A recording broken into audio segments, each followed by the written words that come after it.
ایک سوال جو کئی ساتھیوں نے کیا اور بار بار کر رہے ہیں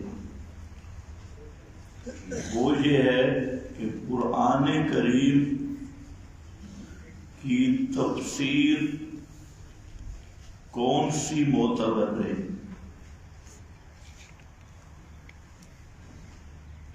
جہاں پر چند باتیں ذہن میں رکھ لو کہ قرآن کریم کی تفسیر جو ہے سب سے معتبر اور بہترین تفسیر خود قرآن ہے، اور جو آدمی قرآن کے فہم اور تدبر کا ذوق رکھتا ہو وہ قرآن کو پڑھ کے دیکھے کہ ایک مقام پر قرآن کریم میں اگر کہیں ابہام آ رہا ہو تو دوسرے مقام پہ قرآن خود اس کی تفصیل کر دیتا ہے۔ یہ قرآن کا خاصہ ہے جو فسر بعضہ بعضا، قرآن کریم خود اپنی معتبر اور صحیح تفسیر ہے۔ دوسرے نمبر پر جو معتبر تفسیر ہے وہ ہے بیان محمد الرسول اللہ صلی اللہ علیہ وسلم، کیونکہ نبی کریم صلی اللہ علیہ وسلم کا اصل منصب احکام الہی میں اللہ تعالی کے آپ نمائندہ ہے۔ یہ لفظ ذہن میں رکھنا، احکام الہی میں اللہ تعالی کے آپ نمائندہ ہیں، اور آپ کا یہی منصب ہے جو قرآن کریم نے کئی مقامات میں ذکر کیا، لِتُبَيِّنَ لِلنَّاسِ، کہ اس قرآن کے آپ مفسر ہیں، بیان کرنے والے ہیں، اور پھر جو پیغمبر کا بیان قرآن ہے جی اللہ نے خود فرمایا اِنَّا عَلَيْنَا بَيَانًا، کہ آپ جو بیان کریں گے وہ ہمارے ذمہ ہے۔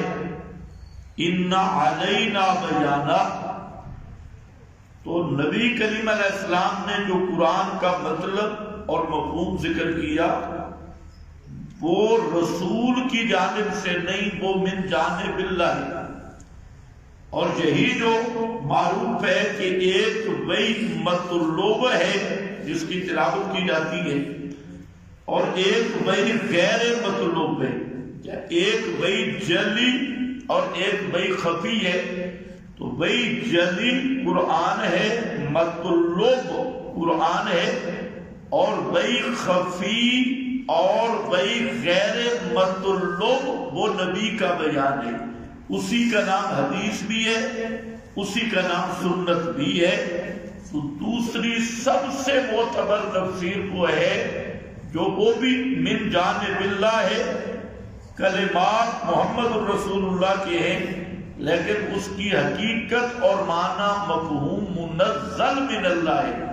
اس لیے قرآن نے کہا انزل اللہ علیک الکتاب والحکمہ، اللہ نے آپ پہ قرآن بھی نازل کیا، والحکمہ، اور حکمت بھی نازل کی۔ وہ حکمت بھی یہی بیان قرآن ہے، اور وہی یہ خفی ہے۔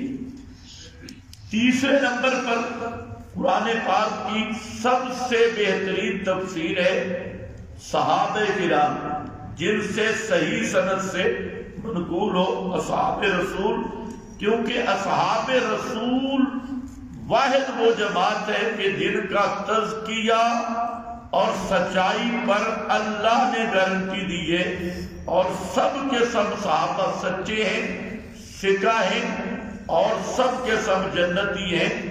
تو تیسرا معتبر ماخذ کیا ہے؟ نبی کے صحابہ.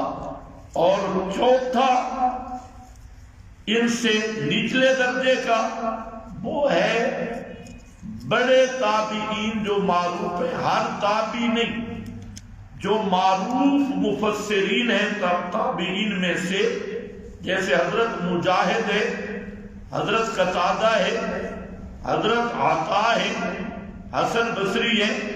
تو جو معروف ثقہ تابعین ہیں، کیونکہ بعض تابعین کے اندر تشیع اور بدعت کا بھی غلبہ ہے، جیسے سدی ہے، کلبی ہے، یہ پرلے درجے کے کذاب اور متروک ہیں. اگرچہ یہ بھی دور تابعین میں ہیں، لیکن کٹر قسم کے رافضی ہیں، اور مفسر بھی ہے اور رافضی بھی ہے.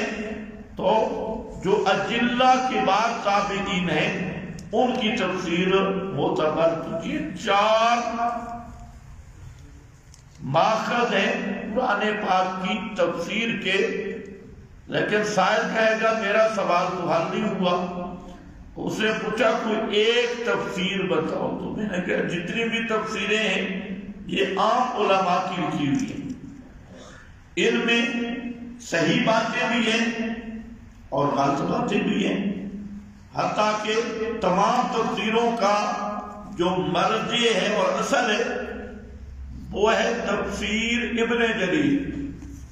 ساری تفسیریں ادھر ہی لوٹتی ہیں تفسیر ابن جریر کی طرف. اب ابن جریر کی میں بات کروں تو آپ حیران رہ جائیں گے.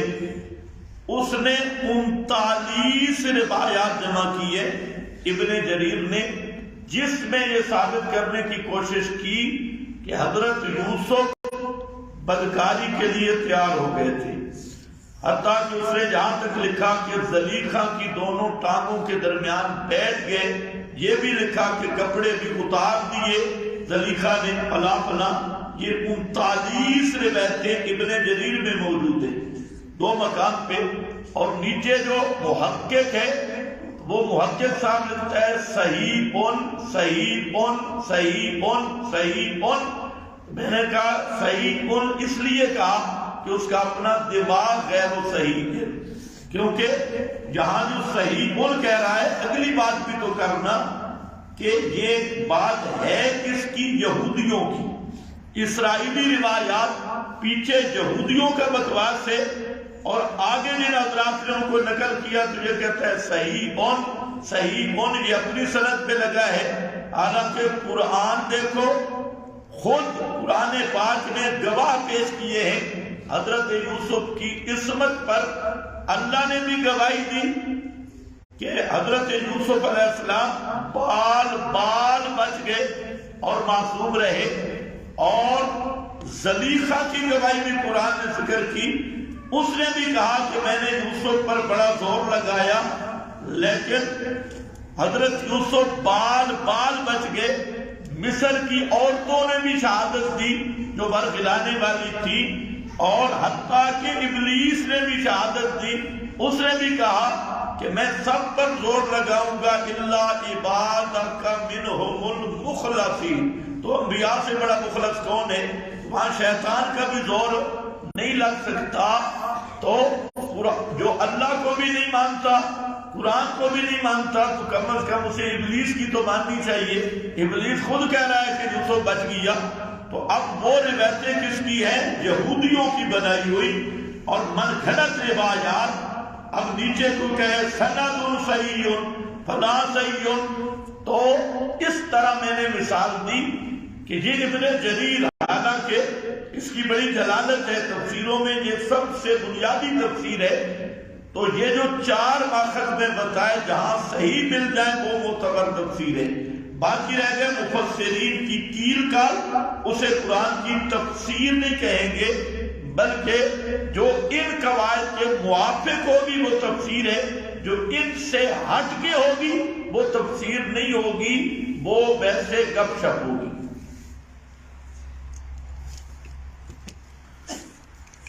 حضرت عائشہ وغیرہ کچھ صحابہ نے سماع موتی کا انکار کیا ہے، اور کچھ صحابہ خاموش رہے.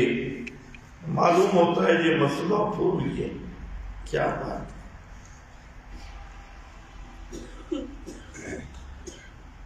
اصل مصیبت یہ ہے کہ آج کل کے جو اکثر مدرسین ہیں ان میں 2-3 بیماری ہیں. ایک تو یہ بالکل ان پڑھ ہیں جو درسگاہوں میں مفتی بن کے بیٹھے ہیں, ملا بن کے بیٹھے ہیں. انہیں مطالعہ صرف ضرب یضرب ضربا تو صرف صغیر. اب عوام تو سمجھتی ہے کہ جہاں ایک ٹولہ ہے اس نے شروع کیا ہے کہ کوئی لفظ لیں گے تو اس کی صرف صغیر سنائیں گے, اور صرف صغیر جب عوام سنیں گی تو بڑا عالم ہے, بڑا علامہ ہے. حالانکہ یہ ہمارے پہلے سال والے طالب علم صرف صغیر پڑھتے ہیں. سرنا بھائی جو سر ہو نہیں آتی نا آپ کو. ذرا بجدر بزرگن بھگو تارے کو حضور بزرگن بھگا کا ہر لفظ کی یہ بنا دے تو عوام سمجھتے ہیں بڑے علامے ہیں, اتنا عربی پہ ماہر ہے. تو طالب علم سندھ چلا گیا تو حافظ نہیں تھا.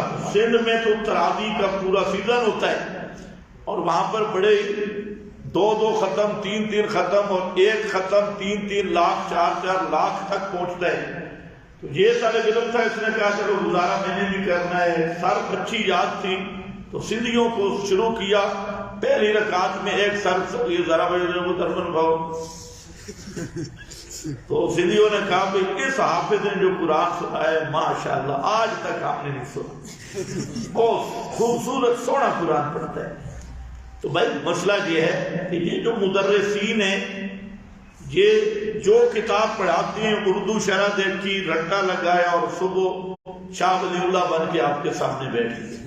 اگر ان کے قبروں سے آپ اردو شروعات چرا لیں تو انشاءاللہ صبح پتہ چل جائے گا یہ عالم کتنے. کیا کہتے ہیں کہ مطالعہ کرنا ہے, مطالعہ کرنا ہے. یہ کتاب پڑھا کب کر رہا ہے جی 10 سال ہو گئے پڑھا رہا ہوں کہ مطالعہ کرنا ہے. مطالعہ نہیں کرنا, رٹا لگانا ہے اور رٹا تمہیں پھر سنانا ہے. میں تو حیران ہوں کہ اب میں تو جو کتابیں بھی پڑھاتا ہوں اور مشکل کتابیں دیتی مجھے ہیں تو میں تو کئی سال ہو گئے کبھی کمرے میں کتاب دیکھی نہیں ہے. وہاں طالب علموں سے لے کر وہ بھی طالب علم عبارت بھی ماشاءاللہ پڑھے تو پھر سبق گڑبڑ ہوتا ہے. عبارت بھی میں خود پڑھ کے دیتا ہوں, عبارت بھی پڑھتے ہیں اور سبق بھی پڑھاتی. تو ان مدرسین کا جہنم کے علاوہ کوئی ٹھکانہ نہیں, جو ان کو پتہ نہیں اور پھر بک کرتی. یہ ٹوٹکا بھی کسی مدرس کا شکل ہے. وہاں پر کہتا ہے حضرت عائشہ نے سماع موتیٰ کا انکار کیا اور کچھ صحابہ خاموش رہے. اب دیکھو یہ بات ہی غلط ہے. حضرت عائشہ نے انکار نہیں کیا, قرآن نے انکار کیا. توجہ ہے نا, بنیاد ہی غلط ہے. سماع موتیٰ کا انکار کس نے کیا؟ اب لکھنا چاہیے تھا اللہ نے انکار کیا, بعض خاموش رہے. معلوم ہوتا ہے مسئلہ پر ہوئی ہے. یوں سوال کر تو سماع موتیٰ کا انکار حضرت عائشہ نے نہیں کیا, کس نے کیا؟ سمجھ گئے میری بات بھائی؟ انک لا تسمع الموتیٰ حضرت عائشہ کا فرمان ہے یا اللہ کا فرمان ہے؟ ما انت بمسمع من فی القبور حضرت عائشہ کا فرمان ہے یا اللہ کا فرمان ہے؟ تو کس نے سماع موتیٰ کا انکار کیا؟ اللہ نے. حضرت عائشہ نے اس کو بیان کیا اور انہوں نے یہ فرمایا کہ قال اللہ, یہ اللہ نے فرمایا ہے کہ مردے نہیں سنتے. یہ حضرت عائشہ نے کیا کیا؟ بیان کیا. تو آپ کا کیا خیال ہے وہ صحابی ہو سکتا ہے جو اللہ کے حکم کو بھی نہ مانے؟ جی. اور جب اللہ نے انکار کیا اب کوئی سما کا قائل بنے تو وہ مسلمان ہو جائے نا, کیونکہ خدا کا مقابلہ فروعی مسئلہ ہے. قرآن کا مقابلہ بھی مفتی کہتے ہیں فروعی مسئلہ ہے. تو مسئلہ یوں نہیں, اللہ نے انکار کیا, حضرت عائشہ نے اس آیت کو بیان کیا اور صحابہ خاموش رہے اور یہ بھی ذہن میں رکھ لو کہ یہ تو کلام اللہ کو حضرت عائشہ بیان کر رہی تھی، تو صحابہ تو سب پکے مومن تھے، انہیں بولنے کی کیا ضرورت تھی، وہ حق بیان کر رہی تھی۔ لیکن قرآن کے علاوہ بھی ثابت ہے کہ اگر ایک صحابی کوئی مسئلہ بیان کرتا ہے اور باقی خاموش رہتے ہیں، کوئی تردید نہیں کرتا، تو اس کا نام بنتا ہے اجماع سکوتی۔ صحابہ کا اجماع سکوتی جو دوسرے نمبر کا اجماع ہے، اور یہ اجماع بھی ہے جو علماء نے لکھا ہے قطعی ہے، اس کو ماننا بھی فرض ہے، کیونکہ صحابہ کے متعلق یہ کوئی بندہ گمان نہیں کر سکتا کہ انہوں نے مداہنت کی ہو، وہ مداہن نہیں تھے۔ اگر کسی بات کو غلط سمجھتے تو اس پر بولتے۔ آپ نے معروف سنا ہوا حضرت عمر کے کرتے پہ بول پڑے۔ اسی طرح خود صحابی نبی کے سامنے بول پڑا، کسرت الصلاۃ وہم نسینا یا رسول اللہ، نماز توڑی ہو گئی یا آپ بھول گئے، یہ ذوالجدین آپ کے سامنے بول گیا۔ تو صحابہ کے بارے میں یہ کنفرم ہے کہ وہ مداہنت نہیں کرتے تھے، جو حق ہوتا اس کو ڈنکے کی چوٹ پہ بیان کرتے۔ تو اس لیے تمام ہمارے تو اصول شاشی پڑھ لیں، ان مدرسین کو بھی کہیں کہ دوبارہ مطالعہ فرما لیں کسی اردو شرح کا بھی ساتھ، اور پھر بھی سمجھ نہ آئے تو اصول شاشی لے کے میرے پاس آ جائیں، انشاءاللہ میں بتاؤں گا، کسی کو نہیں۔ کیونکہ جتنے بڑے بڑے مفتیان کرام ہیں جو ہمیں گالیاں دیتے ہیں، جب مسئلے میں پھنستے ہیں تو مسئلہ ہم سے پوچھتے ہیں، اور یہ اللہ کا فضل ہے، پھر ان کو تسلی ہوتی ہے۔ تو اگر کوئی مدرس بھی سمجھنا چاہے تو یہ اصول شاشی میں بھی دوسرے نمبر کا اجماع یہی لکھا ہے، اور یہ صحابہ کے ساتھ خاص ہے، اور یہ بمنزلۃ خبر المشہور وہاں پر درج ہے کہ مشہور خبر مشہور وہی ہوتی ہے جس کا انکار کرنا ضلالت اور گمراہی ہے۔ تو ایک صحابی بات کرے باقی خاموش رہیں تو اس کا نام کیا ہے؟ اجماع سکوتی۔ لیکن وہ تو صحابی کا بیان ہے، یہاں یہ بات ذہن میں رکھ لینا کہ حضرت عائشہ نے سماع موتیٰ کا انکار نہیں کیا۔ کس نے کیا ہے؟ اللہ نے۔ اِنَّكَ لَا تُسْمِعُ الْمَوْتَىٰ، اللہ کا فرمان۔ حضرت عائشہ نے اس فرمان کو اس سیاق میں پیش کیا، صحابہ خاموش رہے۔ پتہ چلا اگر قرآن پاک کی آیت کا یہ معنی صحیح نہ ہوتا، کوئی صحابی خاموش نہ رہتا، وہ تردید کرتے۔ پتہ چل گیا کہ فرمان خداوندی کا مفاد مقصود یہی ہے کہ مردے نہیں سنتے، اور یہ صحابہ کا اجماعی مسئلہ ہے۔ میں ایک دوسری بات پہ بھی حیران ہوں، بھائی یہ جو بریلوی طبقہ ہے یا شیعہ ہے، یہ اگر مردوں کو سنائیں تو کوئی بات عقل مانتا بھی ہے؟ بھائی انہوں نے تو مانگنا ہے، بابا میری تیرے آگے، اور یہ اہل حدیث اور للڑ پتنی یہ مردوں کے سما کے قائل کی، انہوں نے کوئی مانگنا ہے؟ ادھر تو کہتے ہیں ہم مانگتے نہیں ہیں۔ معلوم ہوتا ہے دال میں کچھ کالا کالا ضرور ہے، پھر کیوں اتنا زور لگائے قرآن کے مقابلے میں؟ بھائی کوئی بریلوی کہے مردے سنتے ہیں تو ٹھیک ہے، اس نے تو مانگنا ہے مردوں سے، اور للن کہتے ہیں ہم مانگتے تو نہیں ہے، تو پھر سنانا کیا فائدہ تمہارا؟ سنیں گے بھی کیا پیدا ہوگا؟ کہتے ہیں نفع بھی نہیں اٹھاتے، ہم نے بھی نفع نہیں اٹھانا لیکن سنتے ہیں۔ یعنی شیطان نے کیسے ان کو الٹا کیا ہے، تم سنا کے کرتے کیا ہو؟ تو بندے کے بچے بن کے قرآن کو مان لو۔ اِنَّكَ لَا تُسْمِعُ الْمَوْتَىٰ، ہم سے اگر کوئی پوچھے کہ تم انکار کیوں کرتے ہو تو ہم کہتے ہیں پہلے تو ہم قرآن پہ ایمان رکھتے ہیں، جب اللہ نے خبر دی نہیں سنتے تو ہم کون ہوتے ہیں ان کو سنانے والے؟ اور دوسرا یہ بھی ہم زور اس لیے لگاتے ہیں کہ شرک کی جڑ ہی یہاں سے پیدا ہوتی ہے، جب مردوں کے سننے کا عقیدہ رکھتا ہے، پھر سفارشیں کرتا ہے، پھر نظر نیاز منت منوتی، تو شرک کی ابتدا ہی قبروں سے ہوئی۔ آج بھی شرک قبروں کے اردا گرد ہے۔ تو اگر یہی مسئلہ قرآن کا عام کیا جائے، کوئی مردہ سنتا ہی نہیں، تو لوگ جائیں گے منتے ماننے کے لیے، نظریں ماننے کے لیے، طواف کرنے کے لیے، تو سارے شرک کی جڑی جہاں سے شروع ہوتی ہے۔ تو ہم تو اس لیے اس مسئلے کو بیان کرتے ہیں کہ لوگ شرک سے بچیں اور کتاب اللہ پہ ایمان رکھیں۔ لیکن میرا ایک برادرانہ سوال ہے اپنی للڑ برادری سے بھی اور اہل حدیث برادری سے بھی، بھئی تم مردوں کو سنا کے کیا لیتے ہو؟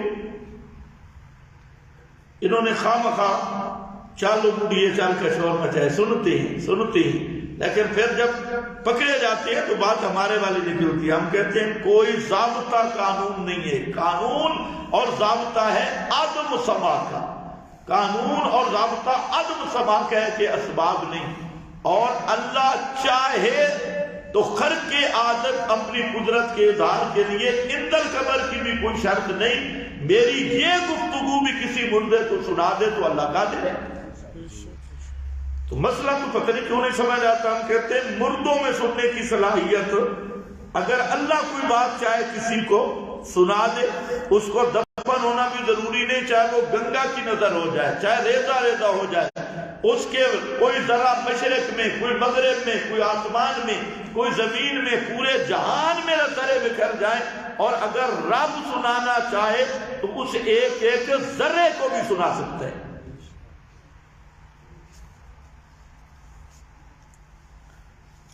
تعویذ کے بارے میں روایت مشکات میں اس کی وضاحت کرتے ہیں، بھئی بار بار ہو چکی ہے وضاحت۔ عوض یعوض تعویذاً کا کیا معنی ہوتا ہے؟ پناہ مانگنا یا لکھنا۔ عوض یعوض تعویذاً کا معنی پناہ مانگنا، پناہ مانگنا، پناہ لکھنا نہیں۔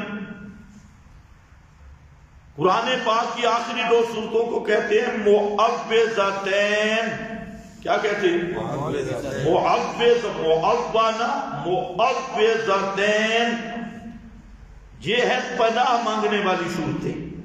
اور کیوں تعویذ ہے وہ کیا ہے؟ قل اعوذ برب الفلق، قل اعوذ برب الناس، کہہ میرا پیغمبر اعوذ برب الفلق، اعوذ برب الناس، یہ لکھ یا کہہ؟ تو شرعی تعویذ ہے اللہ سے دعا کرنا، اللہ کی پناہ طلب کرنا۔ جو تعوذ ہے وہ کیا ہے؟ اعوذ باللہ، سب سے بڑا تعویذ تو یہ ہے، اعوذ باللہ من الشیطان الرجیم۔ یہ کیا ہے؟ تعوذ ہے، اور اس کے میں پناہ مانگتا ہوں۔ تو اب پڑھا جاتا ہے یا پہلے لکھا جاتا ہے؟ یا لکھ کے اس کو لٹکا دو، پڑھنے کی ضرورت نہیں؟ عجیب بات ہے۔ تو یہ ہے تعویذ، دم کرنا، اللہ کی پناہ مانگنا، اور یہ آیات ہیں ان کا ورد اور وظیفہ کرنا، یہ تعویذ ہے۔ معوذتین کا جتنا مرضی ورد کرو، وظیفہ کرو، یہ کلام اللہ ہے۔ لا حول ولا قوت الا باللہ۔ حضرت مولانا حسین علی رحمت اللہ علیہ، ان کا ایک ورد تھا مسنون اوراد، اور حضرت سید عنایت اللہ شاہ صاحب بخاری رحمت اللہ علیہ، جب میں نے ان سے بیعت کی تو حضرت شاہ صاحب بڑے شاہ جی حضرت سید عنایت اللہ شاہ بخاری رحمہ اللہ نے دو باتیں کی۔ میں نے کہا اوراد وظائف کیا ہیں؟ اس نے کہا، انہوں نے فرمایا کہ زبان سے ورد جاری رکھنا ہے حسبنا اللہ و نعم الوکیل، لا حول ولا قوت الا باللہ۔ آپ بھی بھائی اجازت ہے، آپ بھی پڑھیں حسبنا اللہ و نعم الوکیل، لا حول ولا قوت الا باللہ۔ اس کو پڑھو معنی کو ذہن میں رکھ کے، اور عملی میدان میں یہ ہے کہ مسئلہ توحید میں نرمی نہیں کرنی، مسئلہ توحید کو چھپانا نہیں۔ یہ دو باتوں پر بڑے شاہ جی نے مجھے بیعت کیا کہ مسئلہ توحید آ جائے، بڑے چھوٹے اپنے بیگانے کسی کی پرواہ نہیں کرنی، اور مداہنت نہیں کرنی، کتمان نہیں کرنا، یہ عملاً بیان کرنا ہے، اور قولاً کیا کہتے رہنا ہے؟ حسبنا اللہ و نعم الوکیل، لا حول ولا قوت۔ یہ تعویذ ہے۔ یہ کیا ہے؟ رہ گئی آج جو تعویذ بولا جاتا ہے تو فوراً نظریں جاتی ہیں مربع یا دکانوں پر، ایک ادھر مشکل کشا تعویذوں کی دکان کھول کے بیٹھے، دوسرا ادھر مشکل کشا. تو مربع یا تعویذ کی دکانداری عقلاً بھی جائز نہیں، شرعاً بھی جائز نہیں. عقل بھی کچھ اللہ نے دیا ہے نا، تب بھی یہ فراڈ اس کا واضح ہے. تعویذ کی دکانداری بنا کے پھر باقاعدہ MBBS ڈاکٹر اوپر بیٹھا ہوا ہے اور پھر دعوے کرتا ہے فرعونیت کے کہ میرا تعویذ لو یوں ہو جائے گا، میرا تعویذ لو یوں ہو جائے گا. تو یہ دعوے بھی فرعونیت کے ہیں. اور عقل کا تقاضا بھی یہی ہے. آپ خود سوچیں، اگر یہ تعویذ والے کچھ کر سکتے، آپ کو پتہ ہے سب سے بڑے دو طبقے تعویذ لکھتے ہیں. ایک وہ طبقہ ہے جو بریلوی علماء اور پیر ہیں. اب پچھلے دنوں آپ نے دیکھا سارے پیر بھی جمع تھے، مشائخ بھی جمع تھے، سب جمع تھے.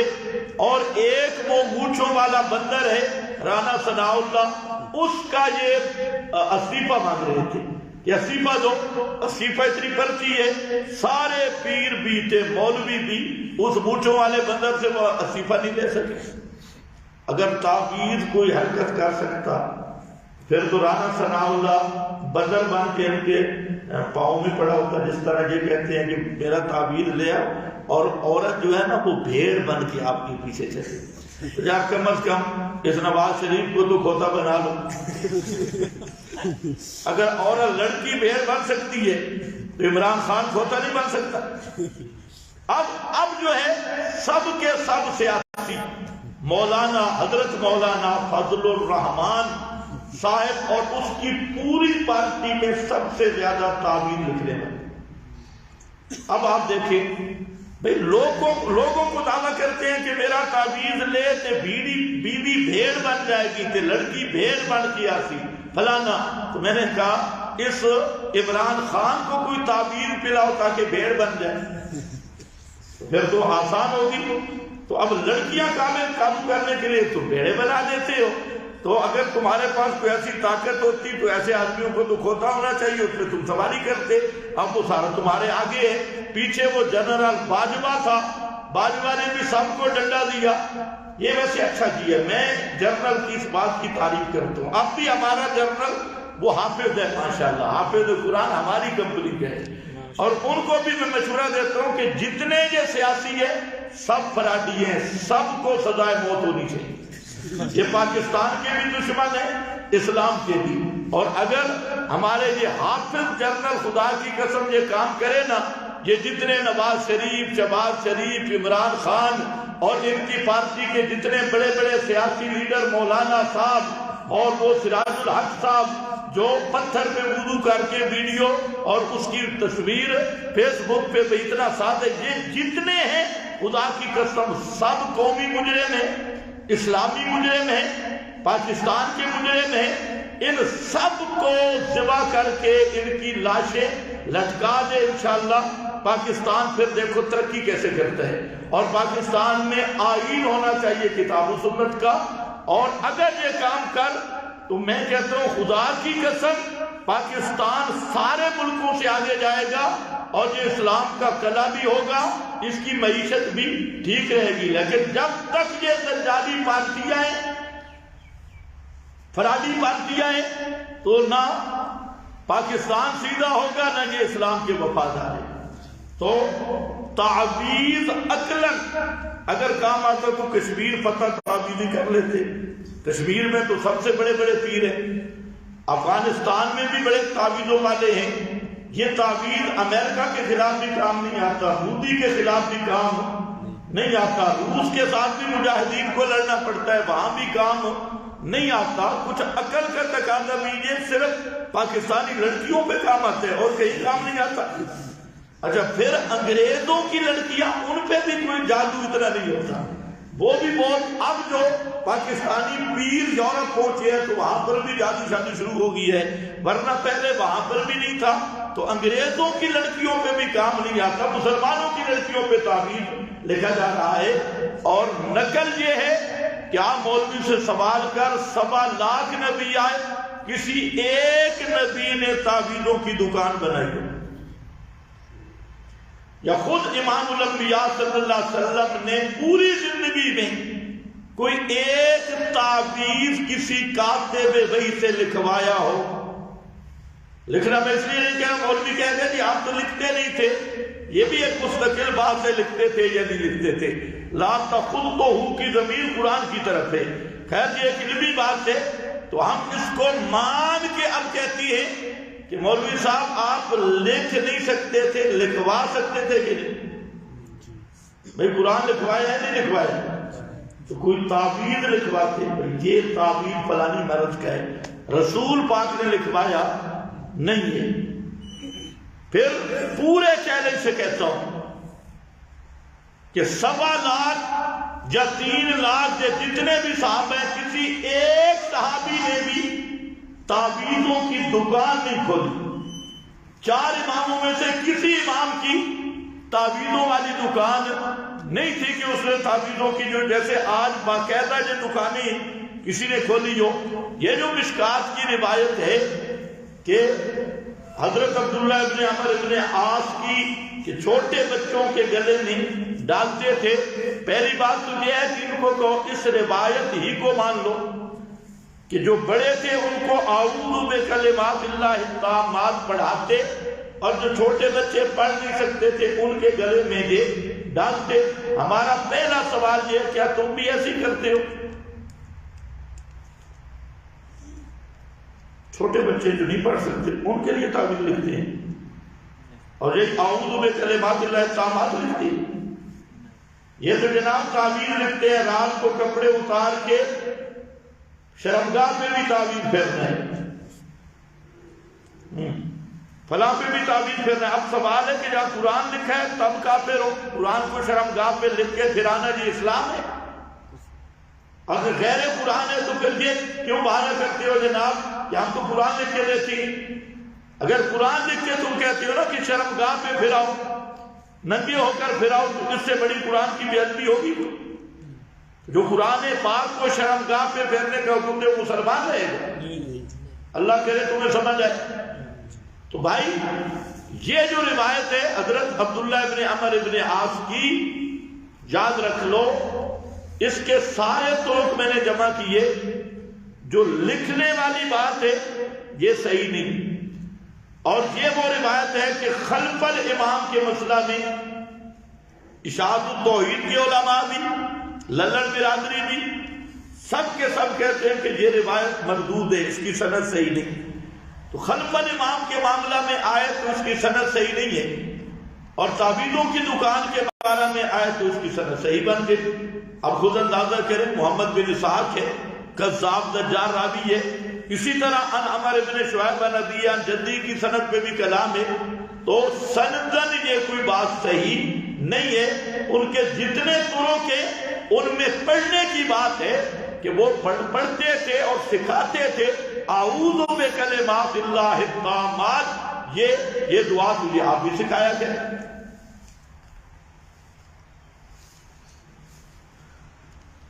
رجعنا من الجہاد الاصغر الى الجہاد الاکبر۔ اس روایت کی کیا حقیقت ہے؟ بالکل بے حقیقت ہے،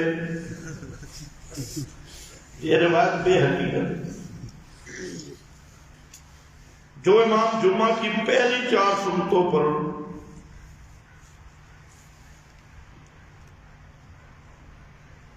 منکر ہے، اس کے پیچھے بھئی پہلی 4 سنتوں پر منکر ہے تو اس کی اصلاح کرنی چاہیے، اسے دلائل سے سمجھانا چاہیے، افہام و تفہیم کرنی چاہیے، اور پھر بھی یہ جو ہے سنیت، عدم سنیت کے مسائل یہ کوئی اعتقادی اصولی مسائل نہیں ہیں، بہت سارے ایسے مسائل ہیں ہمارے نزدیک سنت ہے، امام شافعی کے نزدیک سنت نہیں ہے، ان کے نزدیک سنت ہے، ہمارے نزدیک سنت نہیں ہے، یہ فروعات ہیں۔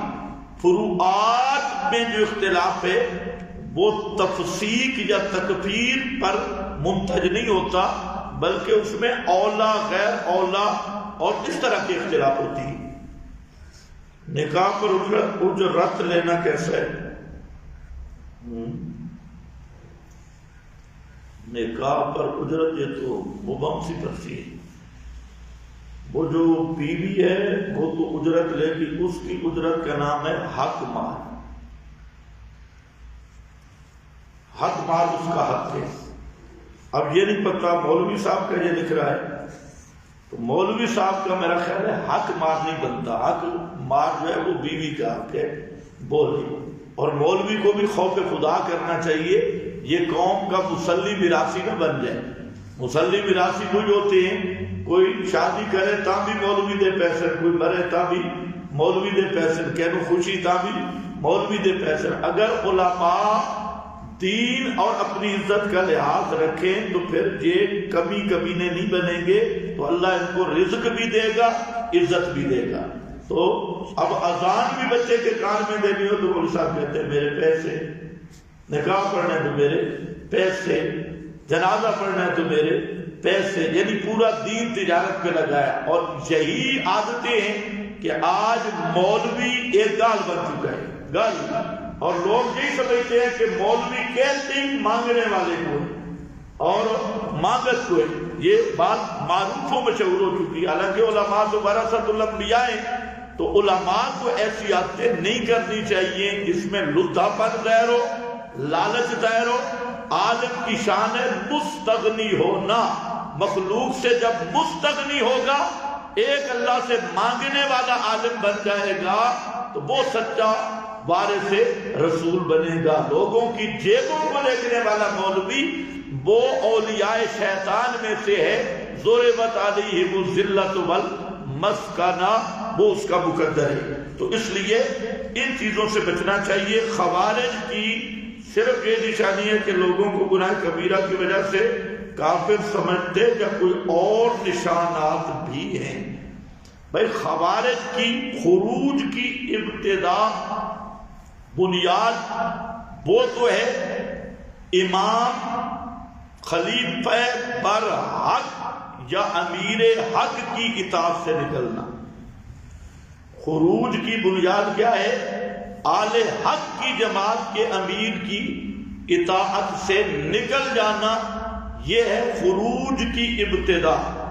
تو وہ جو لوگ حضرت علی المرتضیٰ کے ساتھ تھے، جب حضرت علی اور معاویہ کیا معاہدہ ہو گیا صلح، تو انہوں نے حضرت علی رضی اللہ تعالی عنہ کی اطاعت سے نکل کر حضرت علی پہ فتویٰ لگا دیا۔